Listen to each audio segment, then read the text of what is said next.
Peskov का, Kremlin के प्रवक्ता पेस्कोव का मीटिंग को लेकर दावा। ट्रंप पुतिन की बैठक से पहले बहुत काम बाकी है। ट्रंप पुतिन की बैठक पर कोई तारीख तय नहीं, मीटिंग से पहले गंभीर तैयारियां जरूरी होती हैं, पेस्कोव ने यह बात कही। तो क्रेमलिन की तरफ से जो कहा जा रहा है, इसमें एक बात स्पष्ट होती है कि खुद रशिया यह मानता है कि बहुत सारी चीजें अभी होनी बाकी हैं। ट्रंप ने कहा वेस्टेज ऑफ टाइम हो जाएगा। मतलब इस बैठक के पहले जो जरूरी तैयारियां होनी चाहिए थी वो नहीं हुई और इसलिए बैठक कॉल ऑफ कर दी गई क्या। लेकिन कहा यह जाता है कि इस तरीके की बैठकें जब तय की जाती हैं और राष्ट्राध्यक्षों के शिखर सम्मेलन जब तय किए जाते हैं तो आउटकम पहले से तय हो जाता है, जरूरी तैयारियां हो जाती हैं, तब डेट अनाउंस किया जाता है, वेन्यू अनाउंस किया जाता है। वरना दुनिया भर में यह मैसेज जाता है कि आप तो अनाड़ियों की तरह बिहेव कर रहे हैं। क्या इससे मैसेज गया है कोमोडोर बैल? बिल्कुल सही कह रहे हैं आप। जैसे कि जब मैं बांग्लादेश में था तो गंगा अकॉर्ड साइन हुआ था, सब कुछ पहले से ही तय हो गया था। जब प्राइम मिनिस्टर्स दोनों आए, अकॉर्ड साइन हुआ और उसके बाद से वो लागू हो गया। उसी तरीके से इस बार दोनों पीछे हट गए और खासकर ट्रंप के लिए एक फेस सेविंग भी जरूर होगा कि अगर मैं वहां जाता हूं और फिर कुछ नहीं होता तो कहीं ना कहीं ट्रंप की बहुत खिल्ली उड़ाई जाएगी। तो ये जो बेसिक अग्रीमेंट है वो नहीं हुआ है। हालांकि बहुत बैड एंड टफ मीटिंग कहा जा रहा है जो ज़ेलेंस्की और ट्रंप की हुई थी, तो उसमें उन्होंने क्लियरली उसको कहा था कि आपको कुछ चीजें माननी पड़ेंगी, आपको टेरिटरी देना पड़ेगा। लेकिन जो आपने एक बहुत बड़ी अहम बात कही थी वो ये कही थी कि अगर वो ये दे देते हैं, आज उनकी पॉपुलैरिटी रेटिंग बहुत लो है ज़ेलेंस्की की,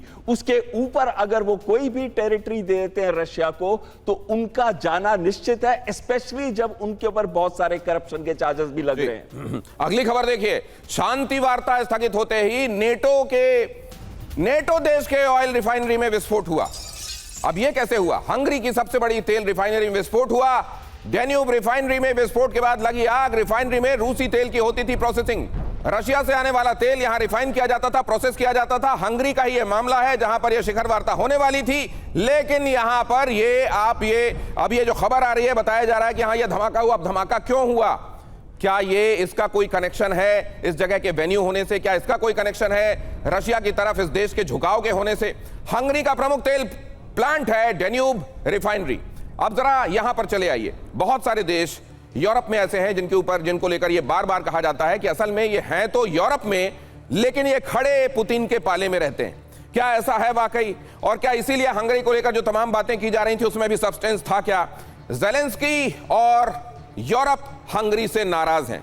हंगरी का पुतिन की ओर झुकाव बहुत स्पष्ट दिखाई देता है, ये उनका कहना है यूरोप में अधिकांश देश। और खुद ज़ेलेंस्की ये कहते हैं कि हंगरी, और इसीलिए वो सवाल पूछा गया था जिसका जिक्र मैं आगे करूंगा और बताऊंगा कि उसमें पूछा क्या गया था और जवाब क्या दिया गया था। बुडापेस्ट बैठक रद्द होने की वजहों में यह भी गिनाया जाता है। क्या इसमें भी दम है या इसको सिरे से खारिज किया जाए? हमारे एक्सपर्ट्स बताएंगे।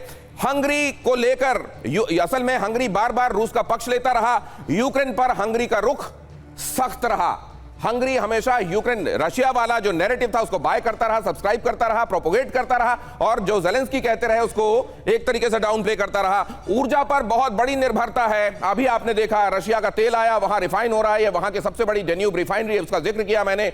बहुत बड़ी निर्भरता ऊर्जा को लेकर पूरे यूरोप की रशिया के ऊपर है। लेकिन हंगरी जो है वो अपनी ऊर्जा निर्भरता को समझता है और इसलिए पुतिन के साथ खड़ा हुआ है। रूस से तेल और गैस का बड़ा हिस्सा यहां पहुंचता है। रशिया पर प्रतिबंधों का हंगरी ने विरोध किया। केवल इस जगह पर फोकस कीजिए प्लीज, केवल ये टेक्स्ट दिखाइए। रूस पर प्रतिबंधों का हंगरी ने विरोध किया। यूरोपियन यूनियन के रूसी तेल प्रतिबंध पर इन्होंने वीटो लगा दिया। यूरोपियन यूनियन ने जब यह तय किया कि हम असल में रशिया से तेल नहीं लेंगे तो हंगरी ने कहा नो, फिर काम कैसे चलेगा, हम तो लेंगे। इस तरीके से उसने यूरोपियन यूनियन से अलग जाकर इस मामले में स्टैंड लिया और इसीलिए कहा जाता रहा ये रशिया का ज्यादा करीबी है। रूस पर प्रतिबंधों का हंगरी ने विरोध किया, यूरोपियन यूनियन के रूसी तेल प्रतिबंध पर वीटो लगाया और इस तरह के तमाम मामले हैं जहां महत्वपूर्ण मुद्दों पर उसने अपने वीटो पावर का इस्तेमाल किया। हंगरी के पीएम ऑर्बन का नजरिया, यूरोप रूस के बीच में शांति स्थापित होनी चाहिए, लेकिन उनका झुकाव माना जाता है बहुत क्लियर कट है कि रशिया की तरफ है और इसीलिए वो यूरोपियन यूनियन से हटकर अपना नजरिया प्रस्तुत करता रहा और कई बार वीटो भी करता रहा। प्रोफेसर अमिताभ, क्या यह बात भी सब्सटेंस रखती है कि इस वजह से भी हो सकता है ये वार्ता रद्द हुई हो? देखिए, हंगरी एक भूमिबद्ध देश है। हंगरी, स्लोवाकिया और चेक, ये 3 रिपब्लिक हैं जो अभी भी तेल और गैस रूस से खरीदते हैं। इन पर प्रतिबंध नहीं लगा है, यानी ऑयल पाइपलाइन आती है वहां से। दूसरी बात, हंगरी बहुत बड़ा सपोर्टर रहा है ट्रंप का भी और पुतिन का भी। कई मामलों में उनका मतैक्य रहा है, खासकर जब आपने देखा होगा जब फिनलैंड और स्वीडन को मिलाने की बात हो रही थी नेटो में, तो तुर्की के अलावा हंगरी भी एक देश था। तो ये एक बहुत बड़ा कारण है। बुदापेस्ट 1994 में बुदापेस्ट मेमोरेंडम एक साइन हुआ था, जिसमें पूर्व सोवियत संघ के जितने भी न्यूक्लियर वेपन्स थे बेलारूस में, कजाकिस्तान में और यूक्रेन में, उनको वापस रूस को दिया गया था। यूक्रेन उस समय तीसरा सबसे बड़ा राज्य था जिसके पास न्यूक्लियर वेपन था, और यूके ने, रूस ने और यूएसए ने, तीनों ने गारंटी दी थी कि अगर जरूरत पड़ी तो हम उनके मदद को आएंगे। यानी बुदापेस्ट मेमोरेंडम फेल हुआ और रूस ने यूक्रेन पे अटैक किया। तो उस शर्त पे जब यूक्रेन वहां हार के वापस आ रहा है, उस समय इन्होंने बुदापेस्ट को एक वेन्यू बनाया, उस पर एक सवाल खड़े हुए थे। तीसरी बात, जो विस्फोट हुआ है, विस्फोट भी मुझे लग रहा है यूक्रेन ने ही कराया होगा, क्योंकि यूक्रेन विरोध करता रहा है ऑयल पाइपलाइन के वहां फ्लो पर। और नॉर्थ स्ट्रीम का जब विस्फोट हुआ था, नॉर्थ स्ट्रीम जो अंडर सी पाइपलाइन है, जर्मनी जाती है रूस से, उसमें भी यूक्रेन का हाथ था। तो यानी यूक्रेन ये दुनिया को जताना चाहता है कि ये जो तेल सप्लाई रूस कर रहा है, चाहे वो भारत को करे, चीन को करे या हंगरी को करे, उनको रोका जाएगा, तभी युद्ध समाप्ति हो सकती है। और इसमें बहुत बड़ा यूक्रेनियन एक इंटेंशन है, और हमेशा यूक्रेन, जेलेंस्की कभी भी विक्टर ऑर्बान से बात करने के लिए तैयार नहीं होते। कई चीजों में उनका मनमुटाव होता है, ओपनली होता है, और कई बार वीटो लगाया है यूएस, ईयू के एड देने पर और नेटो के समर्थन पर हंगरी ने।